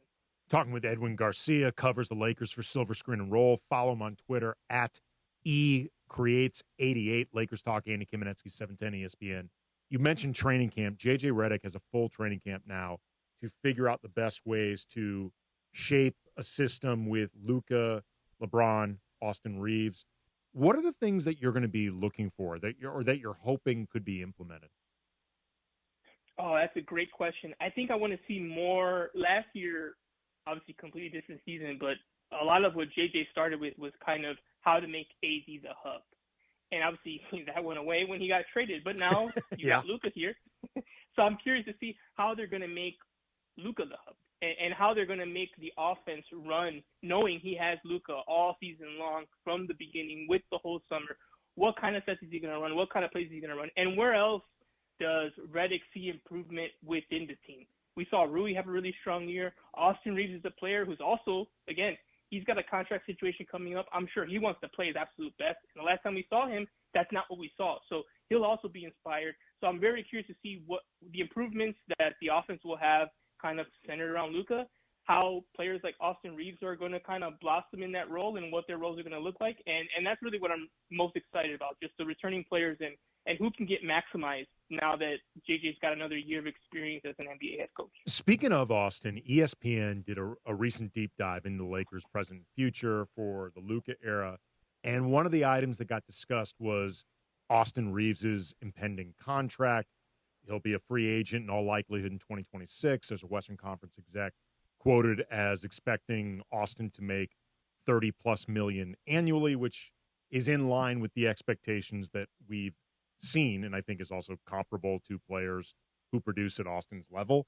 I think Austin is a very good player, but I have expressed reservations about the ability to build around Luka and Austin once Austin's making that level of money, because they have a lot of similarities, but also I think pretty much the same weaknesses, and therefore need two-way reinforcements around them for athleticism, for defense. Those type of players can often be hard to find. They're expensive. How much concern do you have about the viability of Luka and Austin as a tandem built around moving forward? I don't have much concern with the two of them. I think we saw, again, Redick did an incredible job last season, navigated all of the ups and downs of the shakeup to a 50-win season. I think very realistic if everyone's healthy, generally speaking, that he can even do better than that this year. The concern is with the playoffs, which is what matters. We know that, things get ratcheted up, the quality of play, the competition gets up a level. And I'm not really worried about, I believe that Luka and Austin together, the Lakers can win a championship with that duo. However, I can only truly feel that if I know what the rest of the roster looks like. So it's not like you're done with those two guys and just, hey, we'll just put some, vet minimum guys around them and let's find a 3-and-D guy and we're good to go. Like, he's not at that level, Austin. He's an incredible piece. Maybe one day he gets to our all-star level. I can see that. He's a starter, all those things. The money I'm okay with. The problem is, okay, if it's not LeBron, especially if we're just talking like 3-4 years from now, who is the other guy who can help carry the team? And, Austin's got to show quite a bit more for me to feel like, oh no, it's just Austin and Luka. That's fine. So that's where I think your kind of concerns and worry is fair. And I think that's something Rob will have to think about as they go forward. And again, Luka's part of those conversations as well. As even if this guy's the guy, we're going to need some other things, because you're right. The defense is a struggle. That's your backcourt now with similar weaknesses, similar strengths, and one's clearly better in Luka. The other question you have to ask is, what does Luka need beside him to maximize his potential and ability, and does Austin provide that? That's a big question they have to think about. Talking with Edwin Garcia, covers the Lakers for Silver Screen and Roll. Nate McMillan, Lakers assistant coach, said in a recent interview that he thinks it's possible that Bronny could get some minutes this upcoming season. Talked about the way he's progressed over the course of his rookie year, a lot of it in the G League, but also what he did in the Summer League. Based on what you've seen, do you think that that's possible? Like, not probable, but possible? And if so, what do you think ultimately puts Bronny on the floor? Yeah, I think it's absolutely possible. The more I've watched a lot of Bronny as well in the G League. A lot of South Bay Laker games I've consumed this year, probably more than ever, watching Bronny. And I was really impressed with his ball handling skills, how that developed, his point of attack defense, his defense off ball also improved. Like, everything just got better. And yes, you always want to take Summer League basketball super, like, not very seriously at all. But you saw what you needed to see from him, which was to see him be like, hey, I'm a step above this level of competition. And he clearly looked like one of the best Lakers on that court. And that's exactly what you want to see. Compare that to last year and how he looked at Summer League. Night and day, almost unrecognizable to players. So he's showing that development. And to be like a third string backup guard in this league this season, I'm kind of with McMillan there, where I can see it. Like you said, not probable, but definitely possible. And I think what keeps him on the floor, it's really simple. He's got to be a hustle player. He's got to be a player who attacks well, who defends well, fights over screens well. And if you can hit the occasional open jumper and just make defenses have to defend you and stretch the floor, we're not asking him to be a superstar in that. Can you give us 8-9 minutes, 1 or 2 shifts a night as a dependable defender while the other guys get some rest? That can be a role for him. I can see that this year. I can't wait to see how he looks in training camp and early preseason games. That's going to really start to depend on, if he's going to get those minutes. Abhishek Milton's not there anymore, so that's like a scenario where you can take the minutes here, take the minutes there. That's how you end up playing 60 games, maybe 15 minutes a night or something like that. I think it's possible. He is Edwin Garcia. He covers the Lakers for Silver Screen and Roll. Follow him on Twitter at @eCreates88. As always, brother, appreciate the time. Thank you. Anytime. Thank you so much. Again, Edwin Garcia from Silver Screen and Roll. He was talking about, at the end, the back end of the rotation potentially involving Bronny James. But also there's a very forgotten man on this roster who theoretically could be in line for some back of the roster, back of the rotation minutes. And to be honest, we all forget the dude is even on the roster. He's trying to remind us. We'll get into that coming up next. Lakers Talk, 710 ESPN. Are you ready for amazing golf at one of the best courses in Southern California and to be part of raising money for an incredible cause? It's time for the 4th Annual Give Back Golf Classic, Friday, August 29th at the stunning Black Gold Golf Club in Yorba Linda, benefiting the Folds of Honor Foundation. Folds of Honor, they have a mission to empower deserving military families with educational support and opportunities. Register to play now at blackgoldgolf.com/FOH. Plus, there are still sponsorship opportunities to be part of this amazing event. blackgoldgolf.com/FOH. Get ready for the ultimate freestyle experience. Monster Jam Freestyle Mania, presented by Spin Master. For the first time ever, Monster Jam trucks team up with freestyle motocross bikes to deliver gravity-defying skills and thrills. See one-of-a-kind FMX bikes designed to match your favorite iconic Monster Jam trucks. Cheer on Team Gravedigger, Team El Toro Loco, and more. 2 times the freestyle action, full sand family fun. Coming to Crypto.com Arena August 22nd through 24th. Brought to you by BKT Tires. Lock in your seats today at MonsterJam.com. When pain keeps you from doing what you love, Hoag Orthopedic Institute gets you back to you. We are ranked number 18 in the nation and number 1 in Orange County for orthopedic and spine care by U.S. News & World Report. From the surf to the green, Our world-class doctors are there, which is why more Californians choose Hoag Orthopedic Institute for orthopedic and spine care more than any other hospital. At Hoag Orthopedic Institute, there is no one better at getting you back to you. Proudly founded by premier physicians in partnership with Hoag. Learn more at HoagOrthopedicInstitute.com.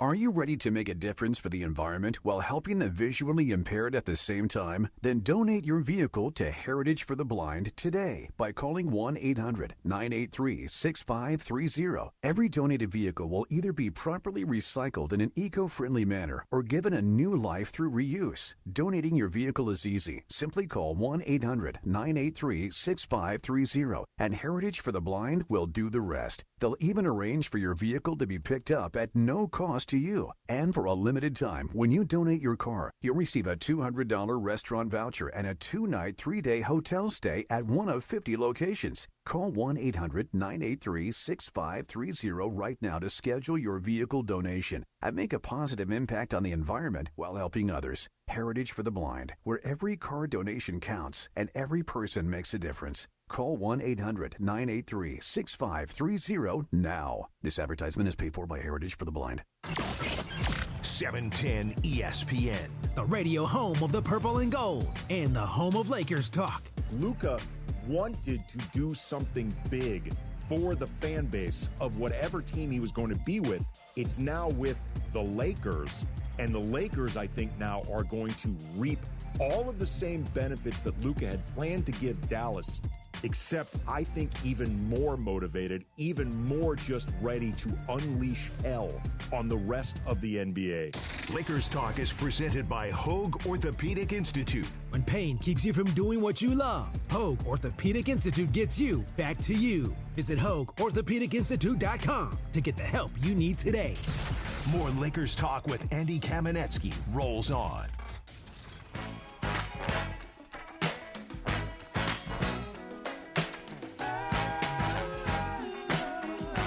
Thanks again to Edwin Garcia from Silver Screen Roll for dropping by. Lakers Talk, Andy Kamenetzy, ESPN LA 710. Love this song. Ooh, you know it's Earth, Wind, and Fire? Oh, yeah. Ooh, yeah. Oh, yeah.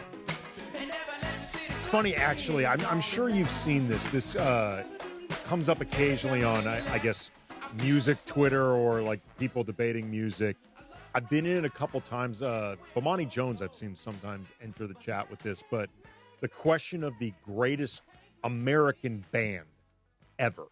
And for these purposes, Prince and the Revolution, Tom Petty and the Heartbreakers, they don't count.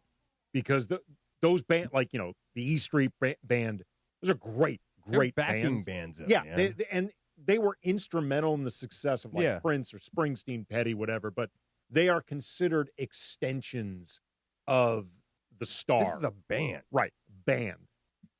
Earth, Wind, and Fire is on the short list of, I think, the strong contenders. You can make an argument for them as the greatest American band ever. Like, when you combined commercial peak, that type of success, artistic influence, critical acclaim, longevity, like they had a period where they were on top, like just crushing it, album after album after album. You also come to learn, too, with a lot of these conversations, America has been much more about solo artists, and, like, the Brits have been more about bands. Yeah, because I'm looking at the greatest American bands, and they're like they're okay, but not like the greatest of all time. I think the ones I see that are maybe the greatest of all time are Aerosmith, maybe. They're not the Beach Boys. The Beach Boys. Beach Boys are in the conversation. Yeah. Aerosmith is not my cup of tea, but I think you can make an argument for them. And Van Halen. I think you can make an argument for. Again, not who I'd vote for, but I get where they'd come up. I've seen now. Here's an interesting question: the Isley Brothers. Ooh, yeah. Like I guess they're all Isleys, so there's not necessarily a front guy that you'd be putting. And they in front. span over decades and decades. Yep. I have put Talking Heads up there as a potential conversation. Their peak was both commercially and critically quite successful. Also, the Eagles. Is this a safe space? Yeah, it is a safe space. I'm like the dude. I don't like the Eagles. Okay, well, I mean, but they're clearly in the conversation. They're in the conversation. They're clearly in the conversation. Cappy's not gonna like that one. I know he's not. Happy new Well, best there are a lot friend, of I people. know. I mean, this could get me banned from ever co-hosting Mason and Ireland with Mason or Or even Ireland. Sedano and Cap. I know. That's why I asked if this was a safe space. We're not live. I'm not gonna. I'm not gonna hold you to that though, man. But anyway, like it's a really interesting conversation and debate. Like the idea of best American band ever. Then like, the band, Yeah. Too many Canadians. They have too many Canadians in the group. There was legit a band called The Band. Yeah. You've heard songs of theirs, DeAndre. I For sure? Yeah. She had a OTA or OTD about them. the Let's other day. see. Let me play. Have you ever heard the song "The Weight"? The Weight, Take a The Weight, load yeah. off, Annie. Take a load for free. That song. The night they drove Old Dixie down. I'm gonna play it. I'm gonna see if I remember. Yeah. Okay. The Weight. I think you've heard "The Weight." It's been in plenty of movies too. Yeah. Exactly. Yeah, I'm also looking at some other bands here. I'm just waiting for this song. Here we go.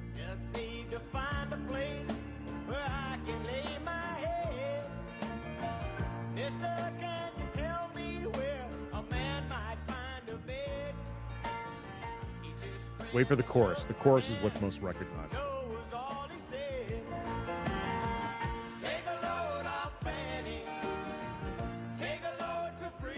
I feel like I've heard this one. Yeah. I feel like I have. I'm sure it's been in movies that you've seen. It's been in a lot of movies. Martin Scorsese did a documentary about the band called The Last Waltz. Oh, really? Wow. Oh, dude, it's so good.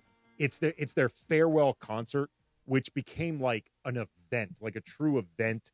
They had like I didn't know that they're that popular. Joni Mitchell, Neil Diamond, Ringo Starr, Muddy Waters, Eric Clapton. I think like all these different performers showed up with them. It was like a sit down. I think it was on Thanksgiving, actually, or right around then. So like the people in the audience were like eating dinner, things like that. It's an incredible documentary. It's really, really good. We're just talking about Talking Heads. Stop Making Sense is also a great, great music documentary concert film. So talking about the forgotten member of the Lakers towards the back end of the rotation, he's trying to remind everyone Maxi Kleber has entered the rise and grind space, putting out his Instagram videos, working out, also Instagram stills of him playing volleyball. His new nickname is Swole. He is Swole. He pulled a Jonathan, actually. He bounced the ball in the air, did a windmill dunk, doing one of those things. It's so funny. Like, it dawns on me every time Maxi Kleber's name comes up. We always forget this dude is on the team. Like, every time there's a discussion about who plays the backup center minutes behind DeAndre Ayton, it's either Jackson Hayes or are they going small with LeBron or Rui? And we forget that Maxi Kleber is not only on this roster, he is quite literally the last backup center that we saw J.J. Redick play. Remember in Game 5, elimination game in the playoffs, J.J. Redick gave Maxi Kleber minutes. Maxi Kleber, who had not even practiced. Probably like at 60% too. Dude, he had not practiced with his teammates. These were the only minutes Maxi Kleber played with the Lakers last season. It was in Game 5, including crunch time of the fourth quarter, which, quite frankly, I think was galaxy brain on JJ's part. But nonetheless, JJ has shown at least some degree of confidence that he would put Maxi Kleber in that important and, frankly, that unfair of a position. I'm not saying that he should be penciled in for the backup center role. Like, I'm not even positive he'll be on the team for the entire year. It's just crazy how much we forget this guy is on the team, despite how much we are always talk about the need to fill the backup center roles, and that's literally what he does. And he's been a backup center on a Luca Donic team that went to the Western Conference Finals and the Finals. Like, again, I'm not saying that he should be the guy. It's just kind of funny how often we forget he's even a part of this team. Like, other than his expiring contract. He's thought of more as a potential... We see him in more trade rumors. Oh, yeah. We see him in more Kleber plus Vincent right equals who rumors. And Vanderbilt. Yeah, then like as an actual player. Like, could you picture DeAndre them like attempting to use Maxi Kleber in that role? Oh, for sure, because he has a different type of game that you can implement in numerous offenses. I mean, he can stretch the floor out, but he's also tough defensively, and that's what the Lakers are going to be needed. They're going to be needing somebody who's able to guard the bigs, but also be able to at least hold their own out in the perimeter. So I feel like Maxi Kleber is going to play a big role in this Lakers this upcoming season. Would you? Obviously, health presumed, and because Kleber has had trouble the last couple of years staying on the floor, including last year when he arrived with the Lakers. He missed most of last year in Dallas or with the Lakers, but health assumed. Would you rather it be him or Jackson Hayes playing behind Ayton? I'd rather it be him. Kleber. Yeah, I'd rather it be Kleber playing behind DeAndre Ayton. Just for if the Lakers want to be able to switch it up. I get Jackson Hayes can do it a lot as far as being vertical and be able to be in the pick and roll game. But the only thing I get worried about is Jackson Hayes being in foul trouble and his ability to stay on the floor and being able to guard. Maxi Kleber can guard, and he does do a lot of things offensively that Jackson Hayes can't do. If he wants to put the ball on the floor for a little bit, he can do that. And I'm not talking about he's going to break somebody down one-on-one iso ball, but they're not running the offense through Maxi Kleber. Exactly, but one or two dribbles to get to your spot, he can do that. I mean, you also pointed out, Funchy, this is true, he looks swole. Yes, I just sent you a picture. I just sent you a picture of him right now. He looks like look at his arms. Yeah, he looks legitimately. Michael Thompson's jealous. Yeah. He looks legitimately big. Now, granted, he's holding heavy-ass dumbbells, and that will get the veins out, that'll get the muscles out. He's got his arms perfectly positioned. That's the Luka motivation, man. That's the IG picture right there. It's the skinny Luka effect, man. He's got guys in the lab getting right. He's also, too, like, I know he had a beard before, but the beard looks more grown out. Like, he looks like, remember in Rocky IV when Stallone was training in Russia, and he's got, like, the beard, and he's got the sleeveless shirts on, and he's just jacked. That's the look right now that Maxi Kleber's got. He's in full-on Rocky IV mode. Luka! Yeah, again, I'm not predicting anything for Kleber. It's bad form by Lakers fans, Lakers media, including myself, who in addition to hosting this show, hosts a Lakers podcast, Locked on Lakers, 5 days a week. And I continually forget that Maxi Kleber is on this roster despite him actually playing a position of need. Like one of the bigger question marks heading into this year.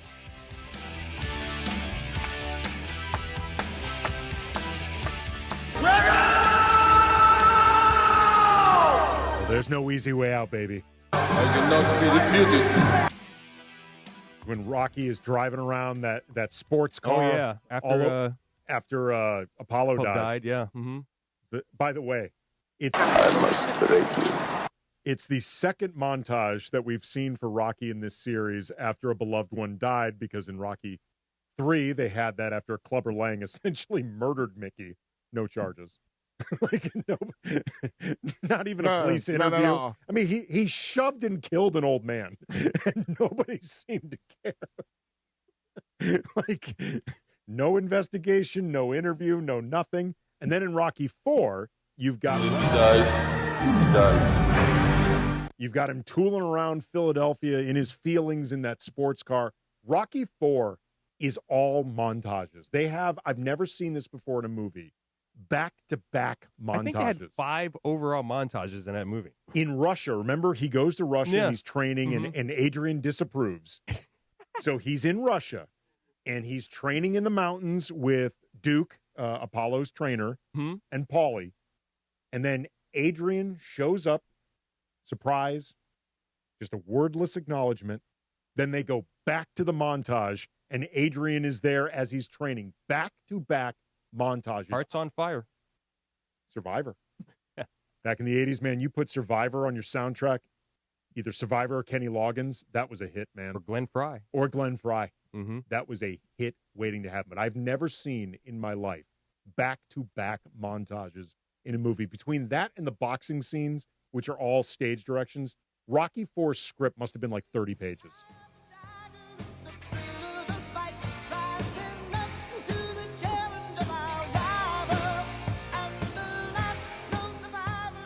But compared to Rocky V, Rocky IV is the Godfather. Speaking of the Godfather of Soul is in Rocky IV. Oh, that's right. James Brown performing Living in America. Living in America. Greatest entrance ever. It is. That was the greatest entrance ever. It was supposed to be an exhibition fight. Apollo died. And that led to Creed Adonis and that Adonis Creed and the whole other franchise.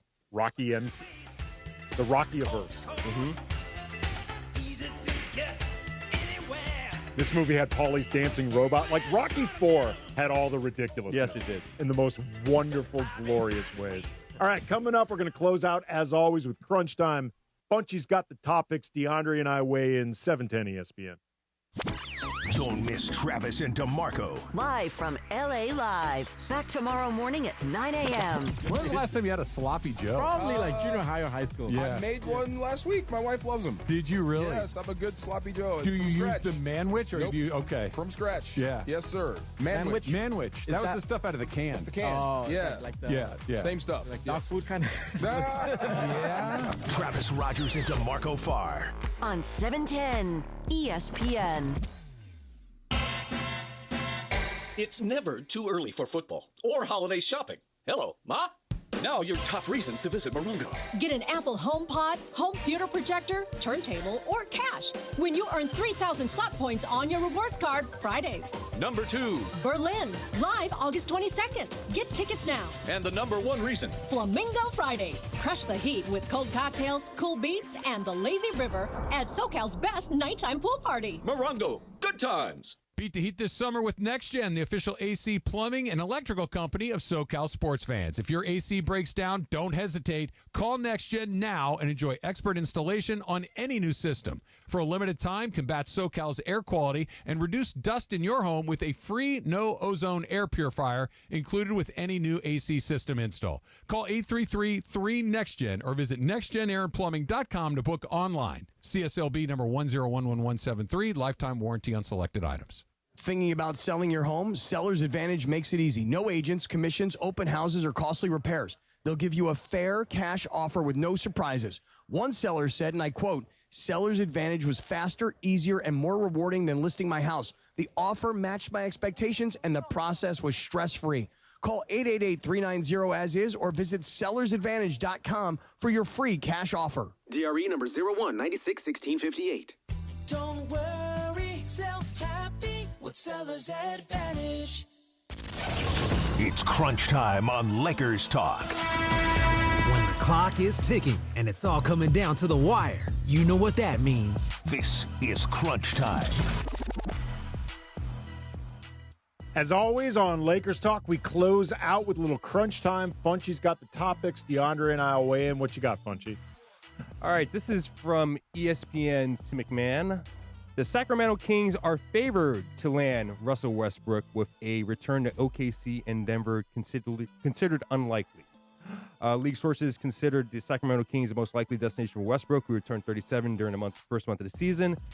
If that's the case, Westbrook will likely come off the bench again and share ball handling duties with free agent addition Dennis Schroeder. So, Russell Westbrook, Sacramento, good, bad. What do you guys think?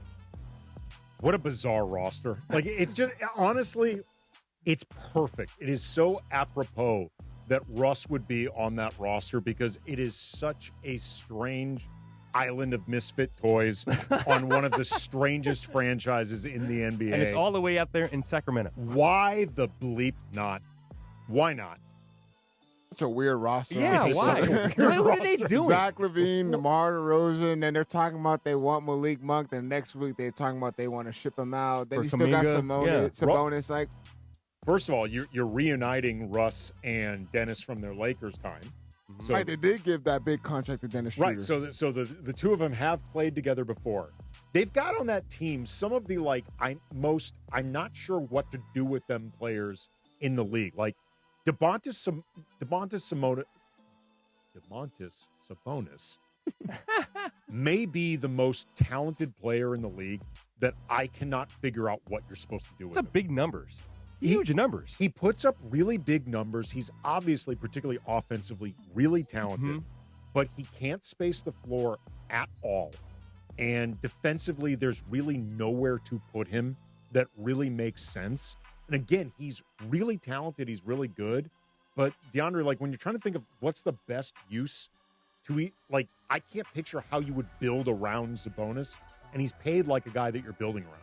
And they have no, like, true point guard on that team. So, I mean, Russell Westbrook's role is going to be maybe the same what he was doing for Denver. Just go in there and just create havoc and, you know, have a different tempo for the Sacramento Kings. But their style of play is going to be weird because DeMar DeRozan is ball, you know, he's ball dominant, volume shooter. Zach LaVine, volume shooter. Like, it's just a weird team. And then you try to add Russell Westbrook at this point of his career. I don't know what the Kings are trying to do. That, by the way, is an evergreen statement. What you just said, I don't know what the Kings are trying to do. Yeah, it is. That is a statement that has been said about the Kings and then, for like, decades. I mean, they deal with numerous coaches. You know, with firing Mike Brown, they got Doug Christie, the new guy right now. They fired Michael Malone. All right, Mike. Like, I mean, Back in the day. what's going to happen to Doug Christie? They're not going to have a successful season this year. They're not going to be. They're not going to be. I mean, as long as Jackie doesn't come around. I'll tell you right now, you fire him, you better be ducking his wife's purse. Mm-hmm. She'll be swinging it. You'll be seeing on Basketball Wives. What else you got? All right. This is weird, and I don't know if this guy is crazy or really believes he's worth this money, but Nets Daily is reporting that Cam Thomas reportedly wants nearly $40 million a year because he deserves American? Yes.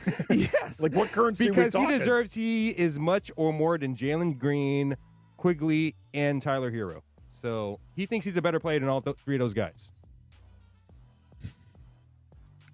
Repeat them again. That he thinks he's better than Jalen Green, Emmanuel Quigley, and Tyler Hero. Here's the problem. He's kind of the same player as all of them.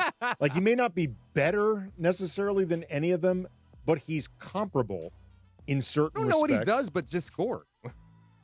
He will say, because he went at it with Zach Lowe online. Did he really? Yes, he what did. What did he do? Zach Lowe repeated what an Eastern Conference, I think an Eastern Conference exec had said to him, somebody in the league.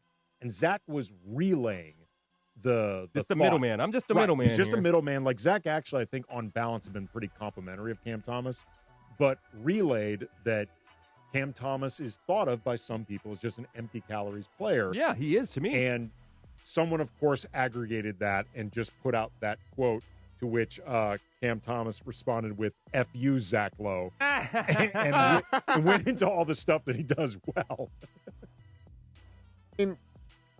Cam Thomas had that one year where he was scoring like 40, 45 one night. He's a good scorer. He's a great scorer. But he doesn't do anything else on the basketball Well, court. he will tell you. Don't tweet that, DeAndre. Otherwise, he's going to retweet an "F you" to you. Aggregate me. You can go and aggregate me on that one. You've been aggregated already. Yeah, once it's right. happened once, it might as well happen 100 times. Man, look, man. Tyler Hero's a better basketball player. Emmanuel Quigley, haven't really seen much with them. He's been dealing with some injuries, and then now with him and the Toronto Raptors, I'm looking forward to seeing a full season of him. But he is a really good player. And then what's the other one, Funch? Emmanuel Quigley. And Tyler Hero and Jalen Green. I'm sorry. Yeah, he's not better than those three guys. But I mean, those guys, none of them are making $40 million. No, they're not. I mean, like, does he think he's $10 million better than those guys? Like, they're all making 20 to 30. Everyone has their own self-worth. That'd be really nice. Thanks again to Wes Goldberg and Edwin Garcia for stopping by. Edwin Garcia from Silver Screen and Roll, Wes Goldberg from Locked On NBA, Locked On Heat, and also Real GM Radio for Sirius XM. Obviously, thanks to DeAndre, thanks to Funchy, thanks to everybody listening. We're still managing to find different ways to talk about this team. It has been a lot of fun. Thanks to everybody, by the way, who has been commenting in the YouTube page, the comment section for the Lakers Talk YouTube page. Always appreciate it. Like to find some of the talking points from that as well. We're going to be back next week at our normal time. Might take a look at the rest of the Western Conference, kind of figure out where the Lakers fit into all that at Locked On, the Locked On Network. We are soon going to be releasing our top 100 players. I did some voting in that. I will reveal my voting. And also, too, how I think the Lakers standing in that top 100. And also, schedule comes out this week. Yes, schedule comes out, so we'll break down that as well. But I think the top 100 reveals a lot of Lakers' strengths and Lakers' weaknesses. So that's coming up next, 710 ESPN.